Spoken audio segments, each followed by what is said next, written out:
Three people are stuck with each other in a room located in hell.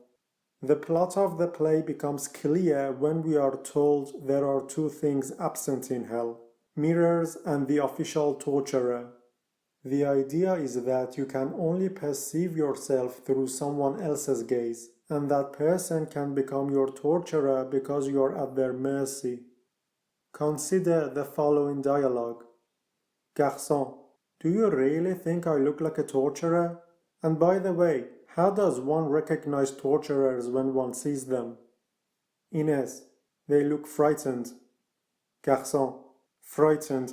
But how ridiculous! Of whom should they be frightened? Of their victims?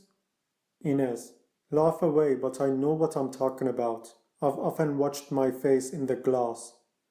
Garçon, in the glass? He looks around him. How beastly of them. They've removed everything in the list resembling a glass. As you can see, in this hell you can't even be sure if you are frightened or not. You would have to take someone else's word for it. There is also another scene in which Estelle tries to put on makeup but she can't find a mirror.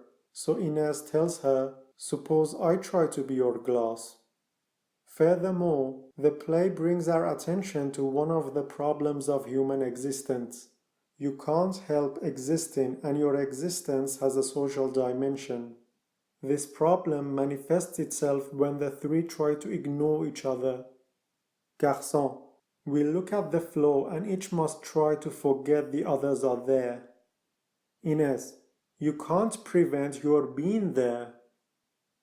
Now we should ask, what kind of a hell is this? We can answer this question by finding out why these three are in hell and what they each want. Inès seduced her cousin's wife, Florence. The affair caused the husband to commit suicide. Estelle had an affair that resulted in a child. She didn't want to keep the baby, so she drowned the baby by throwing it in a lake. Garçon was a journalist who ran a pacifist newspaper. He didn't want to fight in the war, so he tried to escape, but he was captured and then shot for desertion. The plot becomes complicated when we find out that Inès fancies Estelle, but Estelle is attracted to Garçon, and Garçon only wants to know if what he did makes him a coward.